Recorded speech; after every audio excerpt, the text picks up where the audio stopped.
huge rub, huge scrape sign. It's there from September. If you hunt it late October, November, thinking those deer are going to be back, they're not, because their entire food source is gone, and it's an open stand of white oaks.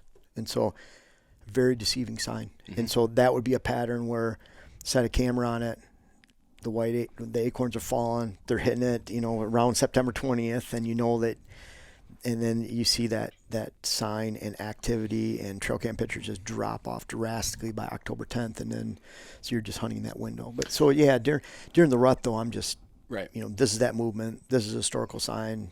These are the patterns of travel corridors. It's relating to these big major food areas, and then I'm going in to hunt. Lights, camera, follow the trail. ready to shoot. If you know where a deer's bedding and you know where he's eating, that deer should be dead. Camera. If you're passive on a deer, what you're doing is you're teaching them. I've got 30 bucks in the Michigan record book. Everyone but one has had at least one previous wound on his body. Some had as many as 4. Trail Cam Radio from the guys at Exodus. Alrighty, everyone, we are in day 2 of this recording fest. We had where'd we go to dinner last night? It was in La Crosse. Piggies, and I had KZ strip. It was really good. What'd you order? I had the filet. I had the Piggy Famous, the sampler. We had a variety. Was it deemed worthy of the word famous in it? Yeah, it was pretty good. It was pork belly, pulled pork, pork chop, and there was something else in there. I can't remember what. No, did you finish it all? I did. Well, there was some baked beans left. There was a little bit. It came with beans. Didn't finish the beans, but the meat. Yeah. Yeah, there's a lot of good places to go downtown La Crosse. Yeah, really neat. Cool place. town. Yeah. Never the town itself. Then we went over to Dublin. Yep, and the famous breakfast shots. Yeah, and that was Jameson, orange juice, and a piece of bacon. And there's something in the Jameson though. Yeah, butter shots or something maple. I don't know. It tasted like breakfast, like a pancake. Definitely deemed the liquid pancake. Yeah, with start your day every day like that. But right now we're going to be covering a topic that I know you're excited to cover, and we are as well. And I think for a lot of people, they'll hopefully find some value in this. Most people are taking their time off to hunt the rut in most instances, and also a lot of people are hunting it on public, and it's kind of a whole different animal, and there should be a different approach in comparison to private. So we're going to be diving into the rut tactics on public land and kind of what you've seen over the years. How many deer have you killed on public land?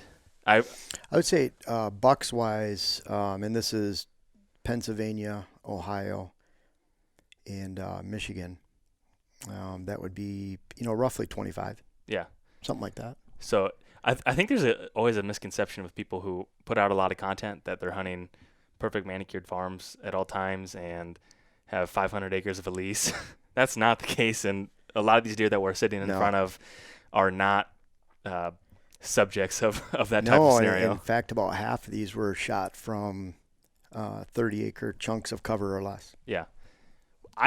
That's another misconception, I think. I didn't realize when we were walking that piece yesterday, I thought it was more than 30 acres.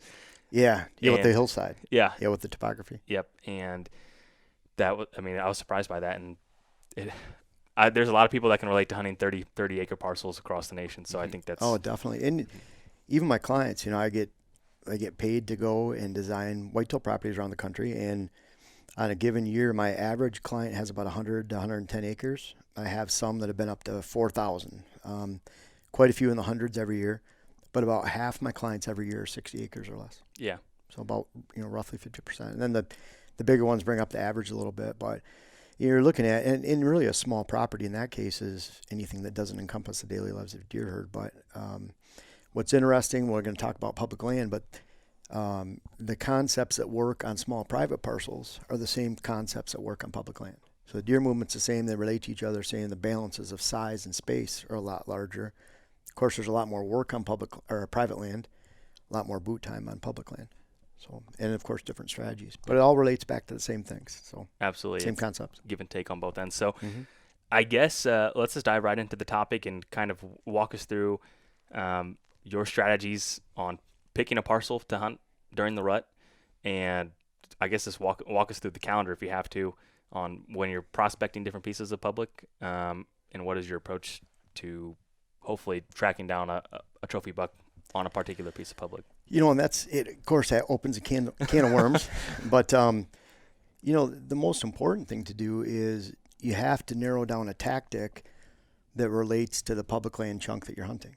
Mm-hmm. For example, if you have open marsh country with islands, then the tactic you use for there, where you can narrow down to where a buck might call home during the daylight hours to less than 5% of the habitat, is going to be different than when you apply it to a large public land tract that's 200, 300 foot changes in elevation and 65,000 acres with similar timber and similar habitat, to where you can't pinpoint that movement to a small spot that you can hang a stand over and wait for that buck to come back to in the morning and try to beat someone else to it. Mm-hmm. So that even affects timing. Because if I'm in that marshland setting where I know these bucks are going back, a lot of guys are waiting till the peak rut, which might be November 6th, 7th, 8th, 10th, 12th. Mm-hmm. Well, I want to get on that buck on October 20th, October 15th, when it's a cold morning and he's off in the ag field somewhere and I'm beating him back there. And I'm not only beating him back there, I'm beating those guys that are waiting until the rut to hunt. Completely different focus than big timber area, where I want to hunt that rut and I want to hunt big cruising movements.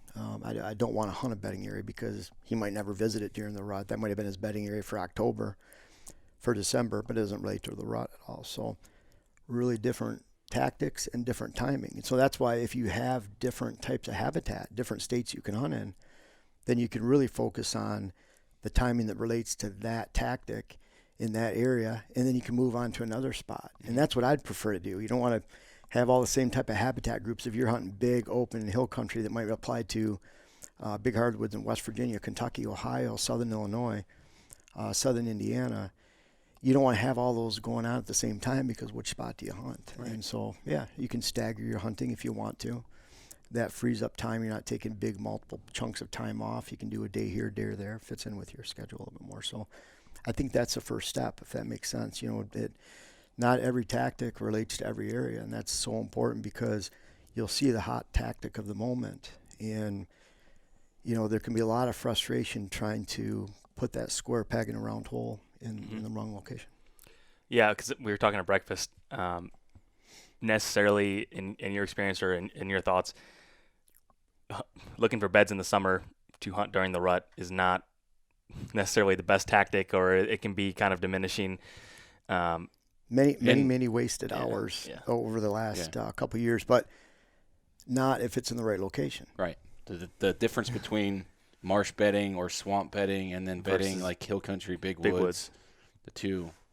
Or even if you go up into the big swamps of northern Minnesota, upstate New York, northern Michigan, the UP in Michigan, northern Wisconsin, then it's the same thing. Where you have that big unbroken blocks of timber, looking for a buck bed and going back and trying to hunt that with a bow is just it's not only a recipe for no success, but it's just ridiculous. It's a big waste of time now. But that same tactic in those big open marsh settings where you have islands and you have constrictions where bucks are going to bed, and you can push that to private land too. I hunt next to buck beds, and most of these bucks are killed adjacent to buck bedding areas or interior remote sections of bedding. And I still have to wait to the perfect time. I can't be overly aggressive because I'm hunting areas where if I spook them, they're gone. You flip that down into Iowa, Kansas, portions of Missouri, Kentucky. Then in those areas, you can find locations that, because of the lack of hunting pressure and the overall number of bucks and mature bucks, you can afford to be aggressive, because if you spook those bucks out of those areas, you can hunt it 3 days later and there might not be another buck that will come into that area. So, how aggressive you can be, island marshes, low pressure hunting land areas, big farmland scenarios versus big woods. Doesn't matter if it's Kentucky, Pennsylvania, or northern Minnesota, Wisconsin. Completely different tactics for looking. And so I'm narrowing it down to, if you want to hunt early, you can be aggressive. You almost need to be aggressive in those small island marsh type areas where the potential for buck bedding is very minimal, versus those areas where you're hunting big movement, big rut funnel, big rut cruising areas in big open public land that's tens of thousands of acres. Then I'm hunting peak of the rut. I'm looking for, and I might have a collection of bucks I'm after because I've had a trail camera on a scrape or something, I know what's out there. But I'm looking for just one of those to come by. It's more time in the stand. It's more time in the funnel. Have you seen? This is a little bit off the rut topic, but in that big marsh or big swamp settings where bedding opportunities are limited to elevation, a little bit of elevation, ground or islands or whatnot, have you seen the bedding structure or hierarchy shift and condense in those types of environments? Yeah, I think what you're referring to is what I see is that it's not that. If you look at it this way, it's not the mature bucks are fighting for those little prime little islands on the inside. It's just that they're slotting in to what's left over. So the bulk of the deer herd are the young bucks, does, and fawns. They're taking over those closer spots, closer to food. The does and fawns can tolerate a lot more hunting pressure. And then what's left over in those remote areas are those buck bedding areas. So it's kind of like if you look at food, you look at adjacent doe bedding opportunity, and you take out young bucks behind those, you take out that acreage, and then you limit it to areas that you're not right next to a road or access. You can take a large public land area in something like a setting like that and narrow it down to just a few islands that has a potential mature buck bedding. And that's just a matter of, we've narrowed it down to here, and I used to take those areas and I put them on a topo map. So you just show it goes up 10 to 20 feet. So I have these little islands drawn in, and I'd cut that area out and shrink it and put it on a laminated card like that. And then I'd go check out those little islands. And it might have been that I only had an hour to scout if I lived in that area, and I'd go check it out and see how they related over several trips.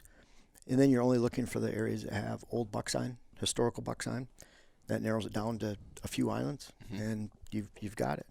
If you're going down to an area or into an area to scout for a weekend, you do that ahead of time. You pick those few spots, check them out. The ones that have historical buck sign on, you narrow it down. You already have that tactic for that area. And we do that the same within the big woods, but we look at it differently in the big woods. Yeah, makes sense. So yeah, it's not I don't know if it's a hierarchy, or sometimes I think that old swamp buck, he was pushed there because it was the last place that he could call home. And the older he gets, the more reclusive of an area he needs, and that's all that's left over. Right. So you can look at an aerial photo of someone's property, and big agriculture on this end, more remote here, leading into a swamp that's impenetrable and it's too wet to get into. Well, you can just go to the back end of the cover, food's over here, and if there's a spot for bucks, that's where it's going to be. And so just by proximity of space, you can narrow it down really quickly. So obviously pre-planning is a big role when it comes to hunting the rut. In narrowing down that tactic. Yep. And then I like going in to scout for, just get 1-2 day trip in the summer to scout. And you're looking for, trying to look for a sign that was there the year before, but then you want to complement that sign with, and it's always changing. So if you're looking at northern Minnesota swamps and you're looking for connections and traveling, cruising, you're looking for rubs, scrapes, and you're looking for that historical sign because everything's the same and there's not a lot of cuttings. You get onto some of the big public land holdings that have a lot of clear cuts, then that sign could be forever changing, and you're really chasing those clear cuts, and you're looking for sign that was there last year and knowing the difference. And a lot of times you might not see a historical amount of sign for a decade because that clear cut's only 2 years old. Yeah, good point. Very good point. You got it. Yeah, I mean, I guess we kind of defined the, swamp and marsh and trying to beating people into those areas really before peak rut, I guess. And you're basically, not to put words in your mouth, but we're hunting movements from food back to bedding in the morning time. Yes. Kind of backdooring those deer coming back to those bedding areas. Yeah, coming in a difficult way, the opposite way, coming away around to get in. Yeah. And that's what's nice too. And some of those areas, if you can find, I had an area where I had to cross 2 beaver dams in the UP in Michigan. And by the time I got past the first beaver dam, it eliminated 80%. By the time I got past the second beaver dam, I never saw another hunter. Yeah. And so if you can have those backdoor entrances where you have to a great spot is if you can imagine and I haven't had this, but a ditch where it's 4 feet deep. Mm-hmm. Can't put a plank across it. You literally have to strip down. Yeah. Go to the other side, redress, then go to your stand. It might cut 45 minutes off your travel, but it probably cut out 90% of the hunters too. You know, I in the deer woods, I kind of pride myself on how hard I work. But the one thing I found from like going from the big woods hill country and then starting to hunt swamps and whatnot, even just last year, just this in 2018, is water prevented me from going to places because I didn't want to get wet. Like I didn't want wet feet. I knew I didn't have waders with me or whatnot. I didn't want to strip down because it was cold. And I consider myself like the 10% of guys, you know. You could take a bath and go hunting at the same time. Yeah, that's it. Yeah. Look at that. That's it. Clean yourself off. Take a look. That's it. So, yeah, I mean, water prevents a lot of people from getting back into some of these areas. And I could say from experience that when you cross that type of water, it is so freezing cold. But as soon as you put that dry clothing on the other side and start walking, I'm serious. It's not, I mean, it's the shock of going in there, but literally, and I would think about that. 2 minutes later, I'm going to be good. 2 minutes later. So, yeah you can. Remember that. Get a nice leech cleanse when you. That's a good thing. They're pretty slow when it's cold. Right. Yeah. So basically, part of that plays into your rut strategy on public ground is getting away from other folks, whether that is an overlook spot not far from the road, or maybe that is going back further with more difficult access. Right. Yeah. And I find that a lot of people will walk flat, whether you're starting high or low. Mm-hmm. That's for pretty good distances, but most of them, once you start getting past the half-hour mark on a straight walk in, and certainly once you get to 40, 45 minutes, you're leaving a huge percentage behind. Mm-hmm. And then, in the case of, various states that have good topography, you're walking up 200 feet in elevation, then you're eliminating, 95% almost all hunters. And if it's a big ridge system and you're spaced out with a couple other guys, big deal. Yeah.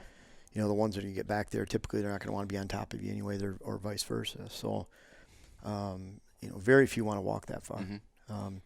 We had a spot in Ohio where we were hunting, and a lot of people, the first year we had hardly anybody out there. We had trail cameras on the road, the access, and the second year it seems like once a car is parked there all hunting season or several times and another one joins it, just people start parking there and you need to leave. Mm-hmm. And so being mobile is another really good point too, but a really different focus in that early season marsh hunting land. You want to be there on the front side of the rut, and then where I'm looking at big timber, I want to be deer in the rut. Not to say that you don't find a nice oak flat somewhere where you can hunt it in those white acorns in early October, end of September. But if you were going to go in and let's say you're a working guy that you're only, and this is not your approach, but looking at it from where someone can only take a week off of work and they want to maximize that around the rut and they're hunting marsh ground, are you changing that approach to try and not backdoor those deer in buck bedding habitats? Are you shifting that focus to like doe bedding, or what would you do there? If I would still focus on the pre-rut before November. If I was in an area like in Wisconsin, there, I'd be focusing on the last week or 10 days of October with the thought that I'm going to beat 80% of the guys out there that are taking their rut hunt. So take your vacation that second week, November. I take it the last week of October, because there's going to be some cold fronts in there where I could go in there and expect those bucks to be out on the ag land making rub scrapes, chasing does, chasing off other bucks, fighting bucks, and they're getting back to their beds a little bit later than they would during mid-October. And a different approach I would take in the big woods. So if I'm hunting 65,000 acres, 100,000 acre forest of public land, I love that area. I shot one of the bucks right over there in Ohio with a bow, and that was November 22nd or somewhere on there. It was the Monday before Thanksgiving.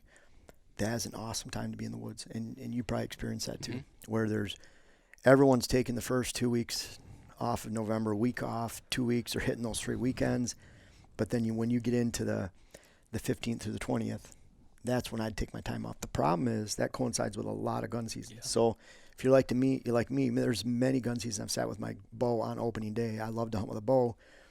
I love traditional gun season. If you have the land set up for it on private land, then it's a good hunt. So, but boy, it's hard not to want to take advantage of that time of year in some of those southern areas, southern Ohio, southern Indiana, southern Illinois, where that rut is pushed back a little bit, and you're hunting the tail end of the rut with no competition. Yeah, that's a great point. Hunting two different, I mean, you're still hunting the rut, two different states, two different type of environments, two different times, maximizing, especially if you couple that with those high value weather days and not wasting, 1 week here or 1 week there, making 14 days of, paid time off or vacation time, but you're breaking that up and being super efficient on. I mean, really, you're hunting two areas and you're matching the tactic for that area, and your timing could be 3 to 3.5 weeks off, from one area to the next. And so I'll help you.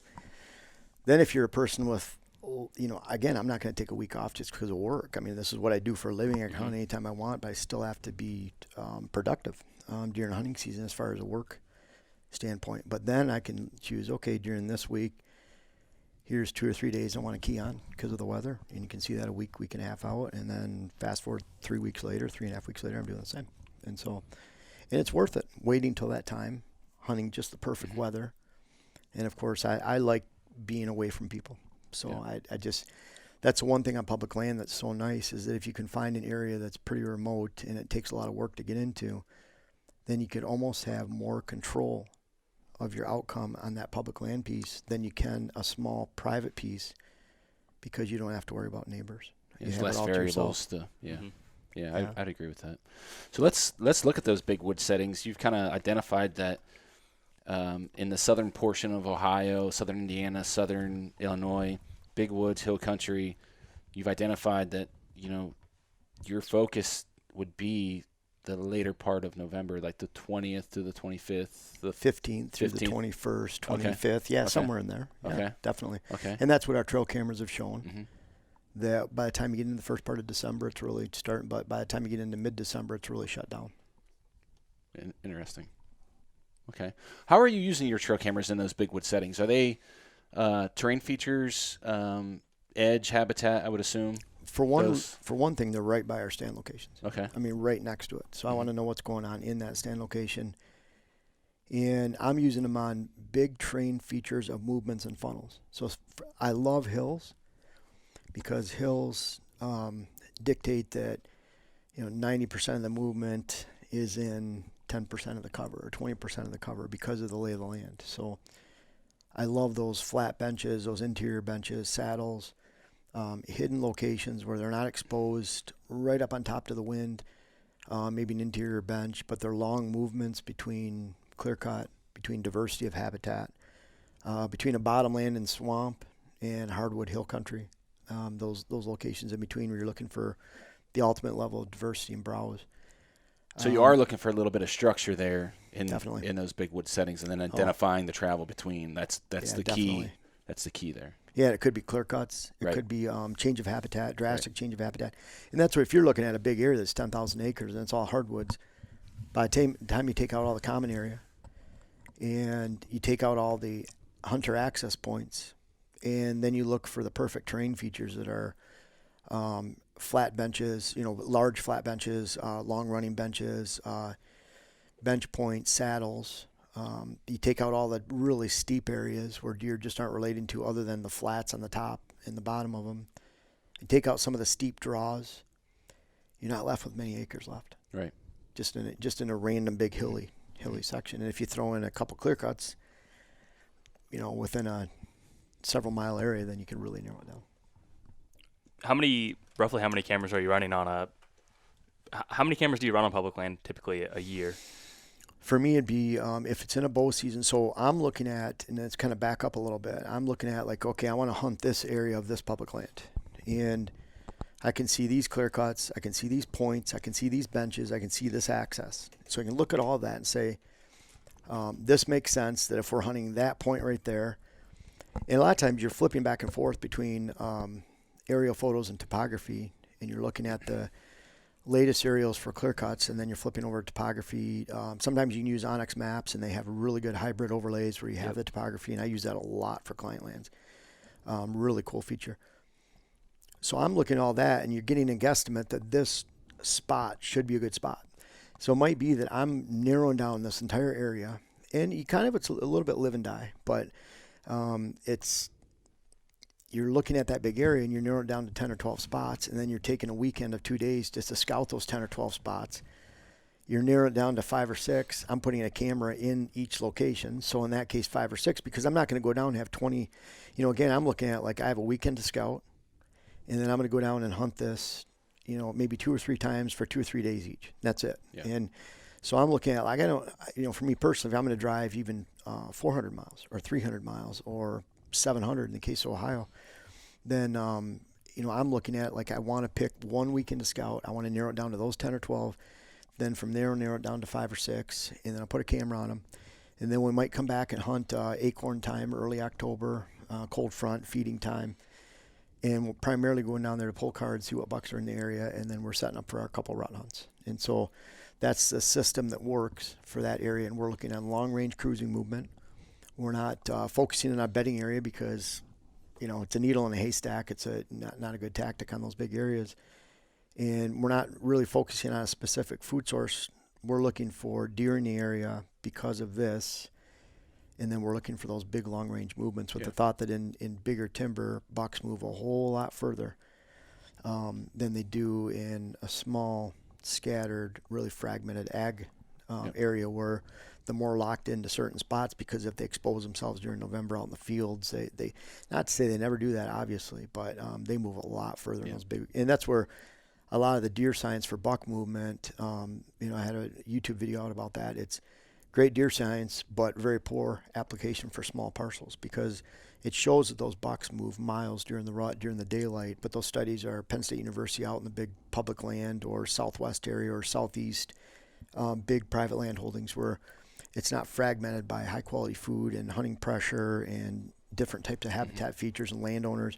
It's just big open timber, so those bucks move a long ways during the day. So think about that in a big hardwood setting for the rut hunt, and where you put cruising stands. I mean, you might go in and spook a buck at 9 o'clock, get into the stand, and you might be a little bit dejected, but you might have a buck that comes by at 10:30 that was 2 miles away when you entered into that stand in the morning. And again, you're looking at those big cruising areas. And with that thought that, now if you go into a 40-acre area in the ag land around here, and you blow out that location by taking an ATV in or being cumbersome and loud when you get into that stand on November 4th, then you might have ruined your hunt for that day and maybe a few days later, but completely different in public land. There's a couple of things I think I want to touch on there that are pretty key and valid points. One is, because we've experienced some of the same things with running so many cameras on, and we've hunted some of the same pieces of public in Southern Ohio, but specifically in that piece, we've gotten pictures of deer a mile or more apart during the rut in the same day, just a few hours. I mean, those deer are really that's what I mean. Moving a long ways. I think that's a good thing. Yeah, absolutely. So that's one thing to keep in mind, just to reiterate, what you're saying about putting yourself in those travel or pinch points, the funnels, saddles, benches, those travel features, being patient enough to sit there on those long-range movements, because that's something that I know I personally struggle with big time. And then the other thing goes back to the bedding there. We have seen deer, or specifically bucks, bed anywhere they want in those big woods in the hill country. We've seen them bed up top. We've seen them bed in the bottom. We've seen them bed in thick, nasty clear cuts down in a ditch, where there's topsland everywhere. We've seen them bed in the somewhat open country, and we've been through the process of walking that upper 1/3 on these fingers and points, trying to pinpoint buck beds. But at the end of the day, we've seen it, no rhyme or reason. They're everywhere. And that's so, that's another can of worms. But But so to me, during the summertime, early season, and then in the winter months, except with big major food source shifts, and that's more like herd dynamics, moving around. Bucks primarily bed in the same areas almost every day. But when you get into the high pressure season and you get into the rut, you can throw those potential bedding areas out the window, because then it's the bedding area of the day or the moment of the situation, wherever they're at, whether they feel like it, whether they feel tired. It's not like private land where they're locked into a few bedding areas their entire life, and the older they get, the more reliable they become because they've kept them safe all those years. Here, they can bed anywhere and be safe. And They just have to use their wits and stay out of those people areas. So to me, very specific bedding areas. Like if you're going to go in and hunt a buck bed, that's great on big giant public land track in late September, early October. But that could even change drastically just with acorns dropping somewhere else. Yeah. It could change drastically because people are starting to scout. So during the rut and during the high hunting pressure time, that you can throw all that out the window. And what I can't stand is when people say they're going to buck in the bed in the top third, whatever location, because if there's high hunting pressure and there's a lot of food up there, or both, one or the other, then the bucks are going to bed low. And if all that pressure and commotion and food's down at the bottom, they're going to bed high. And so it always sounds good in a magazine article or online to say the buck's bed in this top third, or they cruise in this wind tunnel up top. And all that's just, will mislead you and diminish your potential of success, because you have to look at a lot of other conditions. And it's not random.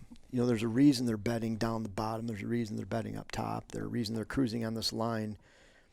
And then there's, of course, a reason during November and during the heart of hunting season and during the rut that those bucks are not bedding in specific locations while traveling in big wooded public land settings. Mm-hmm. I think, and I don't know if you have seen this, but most of the time when we have seen specific doe bedding, maybe not hinged around or not located, or I guess, in relation to clear cuts, a lot of times we find them on the very tops. Like there'll be a grassy area, an old logging road or something on the very top that's a little bit isolated, that's a little bit harder to get to, and there's doe bedding there. Mm-hmm. So like thinking about the structure of does bedding closest to food, whether that's some type of oak tree, hard mass, soft mass, clear cut, and then the younger subordinate bucks, and then going through that bedding structure. It doesn't make sense that they would bed in that upper 1/3 unless they were several ridges removed from that doe bedding. Yeah, definitely. Yeah, and I've seen. Now you can't hunt it, but I've seen them, and you have too. There's some really good rub and butt. Like down in a bottom flat on public land, and there's a little knoll down there in a stream bank, and you could have a 1/4 mile area where it's relatively flat, and then it goes up and it's hilly and it's a little bit brushy. Incredible buck bedding opportunity down there in the bottom. Of course, you can't hunt it because your wind's swirling. There's no good time to get down there. What I like is about if you have that spot now, cruising wise, he'll cruise those upper benches around there prolifically and reliably during the rut. So if you go down in that bottom with all that sign, you're going to blow out the high potential, high value sits up top around that cruising area. And they're cruising there because of he's down there because there's probably does and fawns relating to the upper benches around him, and then he's going up and cruising those areas because all those thermals can go right up to him. And those thermals, what's great about rising thermals in the morning, as long as the temperature's changing, it's rising. So you have a morning that's 27 degrees, it's going to be warming up to 57. And I've seen it even into the 60s when it's been in the 20s in the morning. It's probably rising all the way. If it's getting dark at 5 o'clock, it might be rising until 2. And so you can reliably hunt above those areas, above those benches. It's the easiest way. I mean, that's where I shoot most of these bucks, are on high elevation changes above them. And you can reliably count on your wind. Doesn't matter how, and you know how sweaty we get going back in the public land. To me, you can't control your scent other than stand location. So if you're above them in the morning, scent's out of the picture completely. So it's a reliable way to hunt. No different than those swampy islands where you're waiting for the deer to come back to the islands. It's pretty easy to know which way your wind's blowing because it's flat. You just blow it off the island, and you could smell like a pig getting back there. It really doesn't matter. Yep, agreed. That's good advice. That's some very tangible things to unpack there, no doubt. And I've been quiet because I'm just trying to listen and learn as I sit here. So I can't think of questions when I'm trying to process all the information as it comes out. So, anything else that you really want to cover here, specifically on hunting public land during the rut, that we didn't cover? The one last thing I think is, and this is completely different from marsh hunting and islands to big woods hunting. When you find that big woods location, don't make the mistake that I've made in the past in thinking that I have to rotate around my stands because I don't want to burn this one out. if you have big movement, that big giant bowl might include 180 acres, 200 acres, 300 acres, 500 acres. And again, that buck might be coming from another area over a saddle into your area. They're running those same cruising lines. So if you're on those cruising lines and you've picked the right location, the right area for several stands, and you have a hot stand that you're getting pictures of 7 or 8 shooters, and that has happened on public land for me, then don't, if you have a hunting buddy and both of you are, just pick every other day, hunt it. And then the other person hunting somewhere else at the second hottest stand. But don't think that you're going to burn that area out, because you're probably hunting a buck that might come through every 3 or 4 days. And if you spook that one out, you're hunting the next one that's going to come the next day or the next day. So in those areas, unlike a lot of private land settings, a lot of areas where it's a swampy area and you're hunting an island, you have to hunt the perfect day. You're going up to a bedding area on private land. You're waiting for that perfect time. And you can blow those deer out, leave too much scent around. Time in the stand in those areas is more important than timing. We talked about that a little bit last night. Sometimes it's hard to do especially if you're hunting by yourself, because you're going to a specific, terrain feature and hunting that for 1, 2, 3, 4, 5, 6 sits, and it's like mentally you start. I know start beating myself up, but in the big picture, it's like, okay, if you're not seeing these bucks come through, day 1, well, day 2 your odds go up. Yeah. Day 3, because he's coming through. Exactly. But mentally it gets more. But mentally, it's here's the thing, Chad. I'm gonna poke fun of you for a second. How many cameras have you had at the most on public land in one general area? Have you? Let's put it this way: have you had more than 20? Yes. And I know this answer, but have you had more than 40? Yes. So just leave it at that. But so when you have that many cameras in that many potential areas to hunt. And I'll relate this to a friend of ours, Chad Chrysler, in southern Michigan. He's one of the areas we hunt over. How many 30 miles, 20 miles? How many different areas has he been to? And just about all of it. Gotten into, which is crazy. The time. I mean, he loves that area. Yeah. He spends a lot of time down there. But to me, it almost becomes confusing then, because you're oversaturated with potentially good spots to hunt. This scrape just gave you a big buck picture over here, and I think you're always chasing then, instead of locking into 2 or 3 really hardcore spots, getting back to those major funnel movements, getting back to time in one great stand is better than time in a bunch of stands, 100%. and which is different than private land, which is different than that small. So there's a lot of that's what I can say. And not make it. I mean, I'd love to have B-roll. I mean, just it'd be fun. No, it's true. But it can be confusing, I imagine, a little bit. It does get confusing, and as deer hunters are, we get obsessed with big deer, and then you get a picture of a bigger deer, and it's like, oh, I need to be over here hunting this deer. He's moving in daylight, while the other and you start bouncing around. It's like you're always chasing your tail, and it goes back to if you stayed in that one stand that you didn't see a deer, more likely tomorrow, more likely the next day, more likely. We had a stand 3 years ago that was like that. There were 2 monsters that went by during about a 15-day window, and I look back to that thinking, man, if we would have just sat there for a week straight or 5 days straight or alternated every other day. That was the type of stand that's going to cough up a mature buck, and it was just a matter of the right amount of time in that spot. And they were daylight. We didn't even get any pictures. And that's what's kind of cool about a lot of these areas. You're getting more daylight photos, because at night they're somewhere closer to private land feeding somewhere, or they're up on a certain top, or they're really safe and social. They're out in the open, maybe along a road system with acorns that haven't been chowed on because you aren't feeding on during the day. To me, the more concentrated at night, and then you get those daytime pictures. But that's very good advice. So you basically stay focused on a place that you feel really good about. Yes, and that's the one that goes back. You go out there in August, and you pick these 10 or 12 spots out, and you start going in there all duds for whatever reason. Then you're kind of left scratching your head. You have to go back to the drawing board, find a new spot, and maybe take another weekend. But you do not need weekends, 5, 6, 7, 8 weekends if you're using the right tactic for that area. And we're talking about that. It's not guesswork in that big movement area.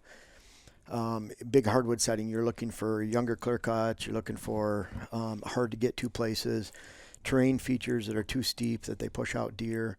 You're looking for those flat benches, interior knolls, whatever it might be.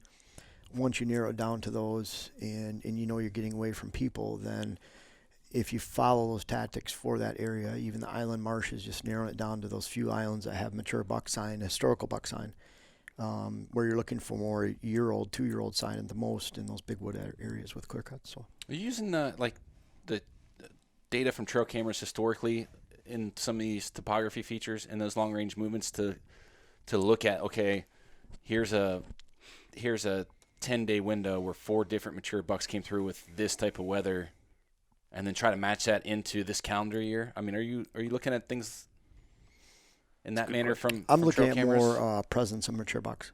Okay. And then So just to using know the- there's an area holding with those bucks. and then you're defining the structure and then the travel to and from. Yes. And so then that's more just more of a set pattern for me where I can go in there and say that I know there's mature bucks in this area.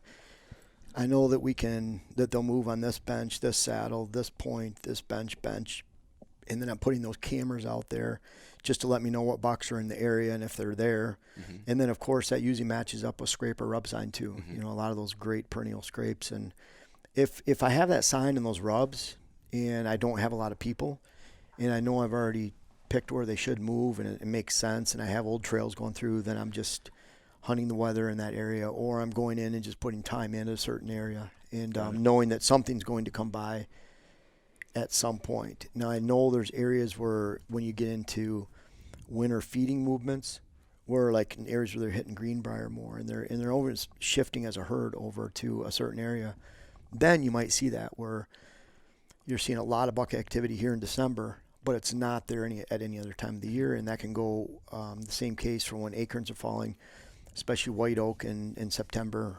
And I've seen some areas, like I can think of one area in particular, and we talked about it, where huge rub, huge scrape sign. It's there from September. If you hunt it late October, November, thinking those deer are going to be back, they're not, because their entire food source is gone, and it's an open stand of white oaks. And so, very deceiving sign. Mm-hmm. And so that would be a pattern where set a camera on it, the acorns are falling, they're hitting it, around September 20th, and you know that. And then you see that sign and activity and trail cam pictures just drop off drastically by October 10th, and then so you're just hunting that window. But so yeah, during the rut though, I'm just Right. This is that movement. This is a historical sign. These are the patterns of travel corridors. It's relating to these big major food Right. areas, and then I'm going in a hunt.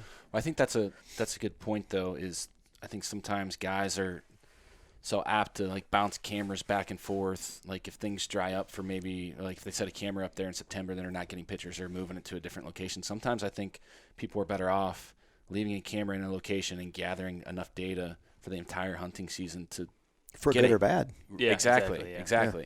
And then to catalog that and know, okay, for next year, I can leave this camera here whenever. And actually, I guess you could be more efficient in years to come, because if you know that that's not if there's nothing there in September or December or whatever, then you don't need to have any type of focus there. You can. That leads back to, and I think that's a really good point, and it leads back to that, with that focus, with deer that are in that area at certain times, whether they're there or not, you have to just pick a spot, narrow it down to 2-3 locations, and you just can't get confused. You can't overbog yourself with too many camera locations, hot or not. There's always going to be a better spot. And if you keep searching that, I think you miss out on some really good hunts. Yeah. I've been there. I think we all have. I mean, that's Yeah. we. It's the grass is always greener. Yeah. It's always better But the somewhere water else. bill's always high. I just saw it. The grass is always greener, but the water bill's higher. Yeah. So Yeah. That's good stuff. I think this is a lot of really good information, and this will likely go live closer. We'll probably make this go live around mid-October. I think that would be pretty beneficial for everyone, maybe early October. So once again, we thank you, and I definitely think this will be helpful for a lot of people.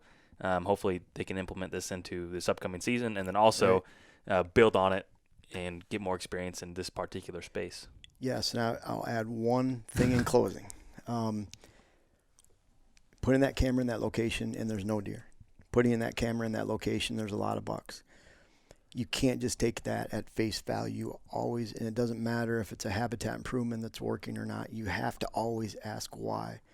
try to come to a conclusion in your head why this is working or not working in that particular location. Because if you figure out why that is working in a certain location, then with that bit of knowledge, and it seems incredibly easy or simplistic, but most people don't take the time to ask the question why. So if you figure out why that is working in that public land setting, in that particular, that'll tell you exactly why it won't work in another location, because it doesn't have those same conditions that you've learned in detail those contribute to why that works in that location. So I don't think enough people look past that. And so you're always chasing, you're always looking for that sign, when if you start exploring why something's working or not in whatever whitetail feature, then it'll give you a much greater understanding. It'll give you understanding of places you've never even been to. Yeah. We talked about that on an earlier episode, I think, looking at asking yourself when, obviously, when's the deer there? Why is he there? Where is he coming from? Where is he going? Like, those are the 4: when, where, why. All those where details. twice. Yeah. Yes. Ask yourself that always. Absolutely. Yeah. Well, thanks again, and we'll have more of these. So. Yeah, we have a few more. I think Yeah. This is number 3 out of 6. Yeah. So if you're enjoying these, we got more. So thanks again. Yeah, you're welcome.